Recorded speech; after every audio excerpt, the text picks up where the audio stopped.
Professor Zwiextala adjusted his 4 spectacles with trembling tentacles as he gazed upon the lecture hall filled with his usual students, a mixture of crystalline vortex, gaseous nebulites, and the occasional scaled reptiloid. For 3 decades he had taught mythological species of the galaxy at the prestigious Galactic University of Andromeda, entertaining students with tales of creatures so absurd they couldn't possibly exist.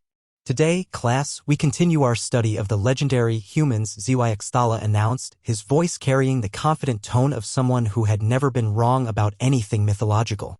These bipedal mammals supposedly evolved on a small blue planet called Earth, located in the unfashionable spiral arm of the Milky Way.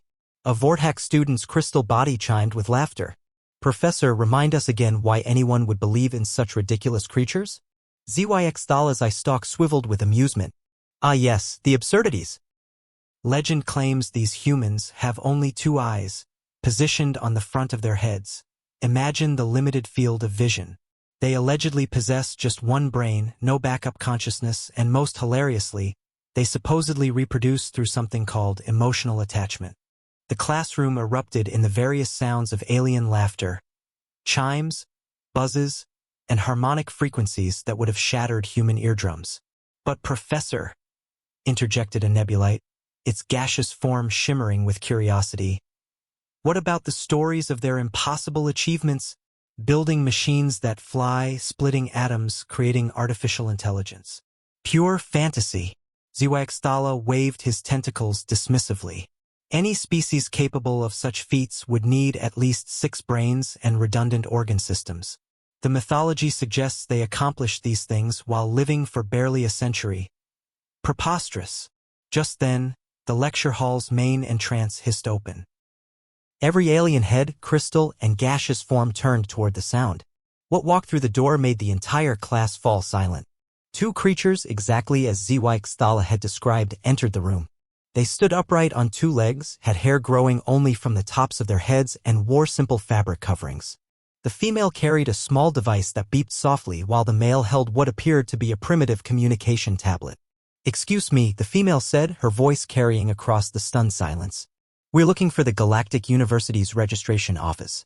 Our ship's navigation system seems to have malfunctioned and we landed in your parking structure by accident. Zwiextala's 4 eyes bulged so far out of his head that his spectacles fell off.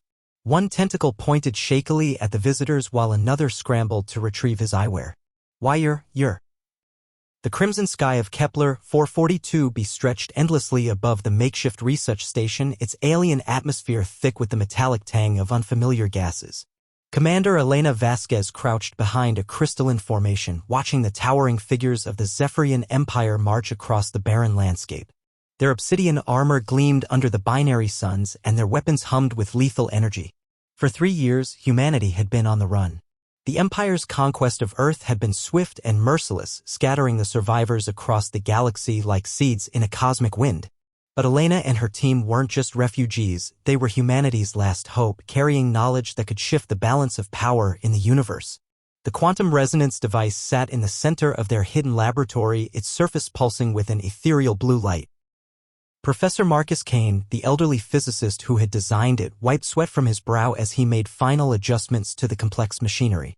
His weathered hands trembled not from age, but from the weight of what they were about to unleash. The calculations are complete, Kane whispered, his voice barely audible over the distant rumble of Zephyrian war machines. The quantum field will propagate across subspace, reaching every inhabited system within 72 hours. Elena nodded grimly. The device would broadcast humanity's final discovery, a frequency that could destabilize the Empire's consciousness-linking technology. The Zephyrians had conquered hundreds of worlds by connecting their minds into a collective network, sharing knowledge and tactics instantaneously. But Kane had found their weakness, a specific quantum signature that would sever those neural links permanently. Commander, Lieutenant Torres called from the perimeter, his voice tight with urgency. They've found us. Zephyrian scouts. Moving in from the eastern ridge. Elena's jaw clenched.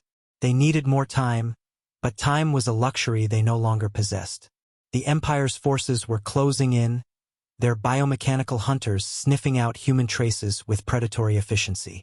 She could hear the distant whine of their hover transports cutting through the alien air. How long until activation? She asked Kane. 60 seconds, the professor replied, his fingers dancing across the holographic interface. But if they breach the laboratory before then, they won't, Elena interrupted, drawing her plasma rifle. The weapon felt reassuringly solid in her hands, though she knew it would barely scratch the Empire's advanced armor. Torres, establish a defensive perimeter. We hold them off until the device activates.